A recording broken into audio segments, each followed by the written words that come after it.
Hello, everyone. This is the Desert Cardinal here, coming to you from El Paso, Texas.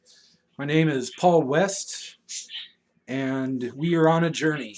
And I'm inviting you to join me on my journey of recovery through mental illness, specifically bipolar disorder, PTSD, generalized anxiety disorder, and um, kind of a psychosis in terms of hallucinations and audio and visual both. And yeah, last week was spring break, and so I didn't get around to posting very many videos, and I apologize for that.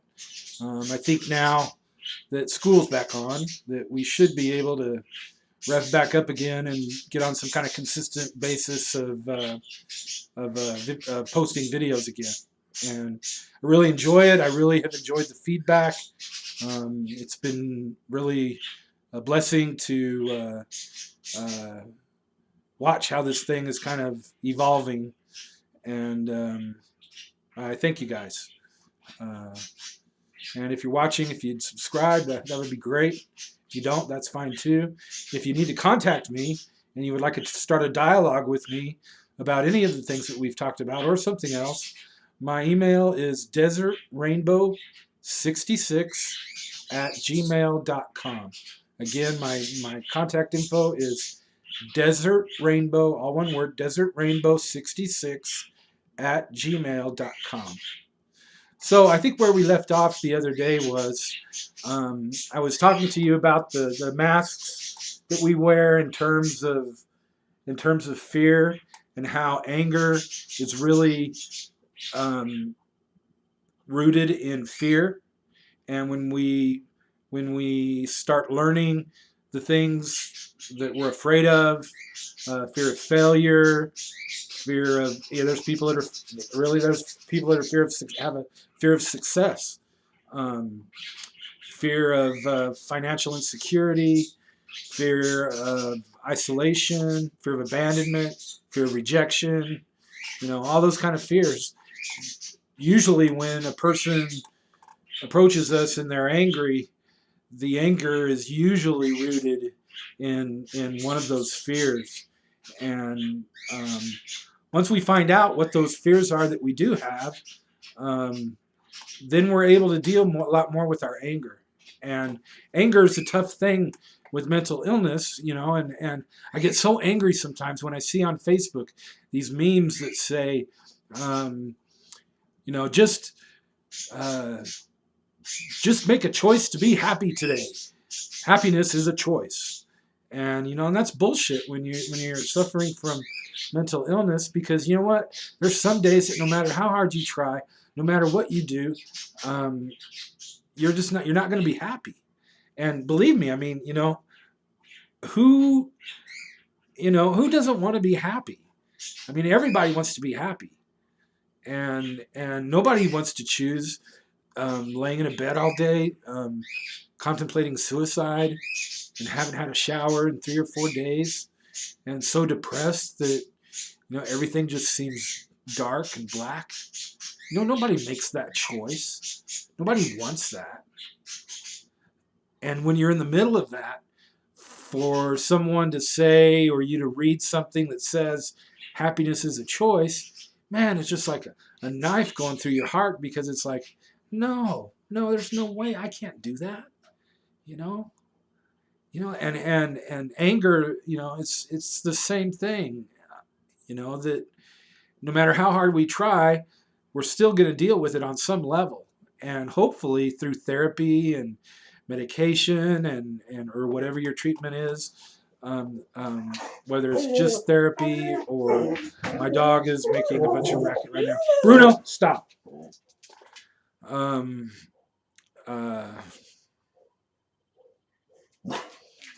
Lost my place thanks to my dog Bruno. Um, Bottom line is that if you suffer from a mental illness, having control of your feelings is a very tight rope to balance on. Um, Sometimes you have control. Um, Most of the time, I would say you can control how you respond to how you feel. But I would say for the most part, I mean, I don't know. I can't tell you how I'm going to wake up tomorrow. My sons are teenagers, and they wanted to see Deadpool, and after talking to some friends and family, they thought it'd be better if I take them and go. So I took my oldest son during spring break, and we went and talked about it. And I didn't think, honestly, maybe I'm bad, horrible parent or whatever. I didn't think it was that bad, but we talked about sex and stuff, and some of the things in the movie and that sort of thing. It was good. And so now my 13-year-old, I'm going to take him this afternoon. Uh, my wife is going to have to take me because I can't drive right now, but I'll go with him. And you know, I told him yesterday. I said, Daniel, I don't know. When I wake up tomorrow, I may feel like crap, and I may not feel like going. So don't get your hopes up. And then, it turns out that I can't go. And even, before he left for school this morning, my wife reminded him and said, now, Danny, if Pop says he's not up to going this afternoon, don't get upset. And I think I'll be fine to go. But I don't know. It's not 100% guaranteed. I mean, something could happen in the next hour, hour and a half, 2 or 3 hours that just sends me over the edge, and I'm gone for a day. And you just don't know.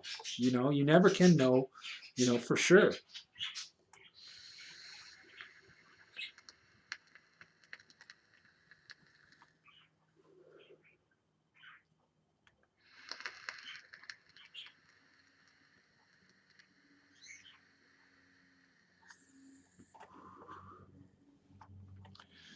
Um, so yeah, the coping skills and all of the things that we've talked about, that's why, because we're unable a good part of the time to not be in control of how we feel. We can to a certain degree, if we're not under delusions and that sort of thing, we can control our response to how we feel. But sometimes you can't even control that. If you're having, delusions, thinking things are there that aren't, and you're responding to how you feel based on those delusions, you know, nothing that you do is real, is based in at least our realm of reality. And so, if I hallucinate. I see things crawling on the floor and on the ceiling, and I hear voices telling me, do this, do that, do this, do that. And if I was to buy into all of that, I would be a wreck. I would be a mess. And, thank God for Latuda. I've been on it now for, I think, about 3 weeks, and it really has helped me get control, not control, but it's helped me to be able to ignore the hallucinations and the voices. I could just kind of put them in the background and just let them rest there, and then go on and do what I need to do. And I think I'm 90% sure that that's a result of taking the Latuda. It has messed with my stomach a lot, and so I'm still not sure about it. But yeah, it's helped. It's helped a lot. And because there was a period of time where I was thinking, man, if this doesn't change, I'm going to have to go to the hospital. And again, the point of this video, the point of recovery, the point of getting with a psychiatrist, the point of getting with a therapist, the point of, whatever treatment that you've decided works best for you, whether it's medication or marijuana or herbal remedies or, a combination of all of them, or whatever you've chosen for your treatment for mental illness. The whole point is for us to be in recovery and not have to be hospitalized. um, that should be like our number one daily goal when we wake up in the morning. Today I will not be hospitalized. It sounds corny or cheesy or whatever, but I think there's a lot of truth in that. So yeah. um, for the most part, things are okay. I think I'm entering into a new level of grieving, um, with my mom and my dad. Um, ever since my wife went to work this morning, I've been weepy, um, and I think the tears are from my mom and my dad. I found a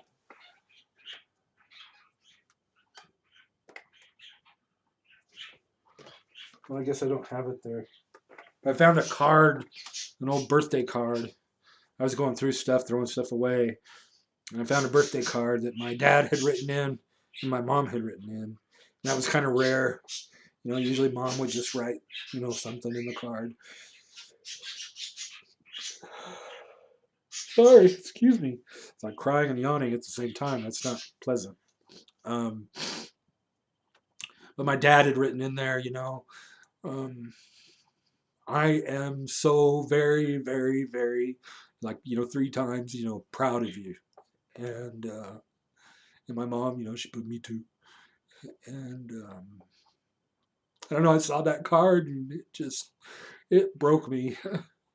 uh, it's been, hasn't been a year since my mom died. She died in October of last year. And it'll be 4 years in August that my dad died. And my boys have done so many neat things I wish my parents could see.